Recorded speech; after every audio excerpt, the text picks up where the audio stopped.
नमस्कार सर। नमस्कार। हमारे संविधान में धर्मनिरपेक्ष शब्द संशोधन के बाद आया, क्या अब समय आ गया है कि इसे फिर संशोधित करके हटाया जाए या फिर पंथ निरपेक्ष जोड़ा जाए?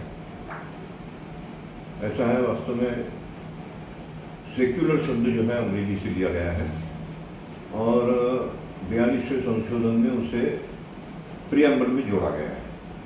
लेकिन उससे पहले भी संविधान के 25 अनुच्छेद में, अनुच्छेद क्रमांक 25, उसमें सेक्युलर एक्टिविटीज़ इस नाम से सेक्युलर शब्द आया है और उसका अनुवाद हिंदी में किया गया है लौकिक क्रियाकलाप।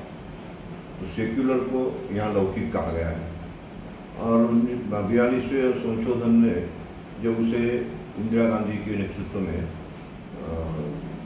प्रियम्बल में लिया गया, उस समय भी उसका अनुवाद पंथ निरपेक्ष किया गया है, न कि धर्मनिरपेक्ष।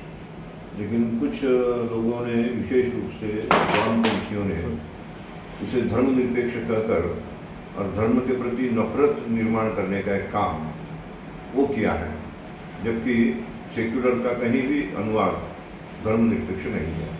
इसलिए हमें सेक्युलर शब्द के प्रति जागरूक होना चाहिए, न कि उसके गलत व्याख्या से नफरत करना चाहिए।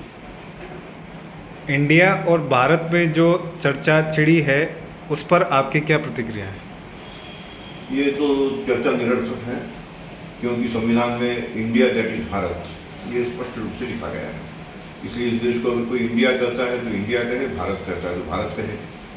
और किसी ने अगर भारत कहने पर ज़्यादा आग्रह किया है तो उससे दूसरे को, किसी को आहत होने का कोई कारण नहीं है।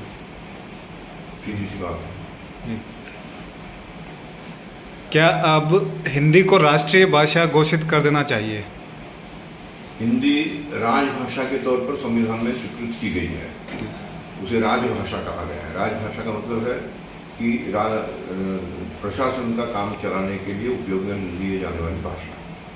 तो हिंदी को राजभाषा के रूप में जब मान्यता प्राप्त है तो अपने आप राष्ट्रीय भाषा बन ही गई।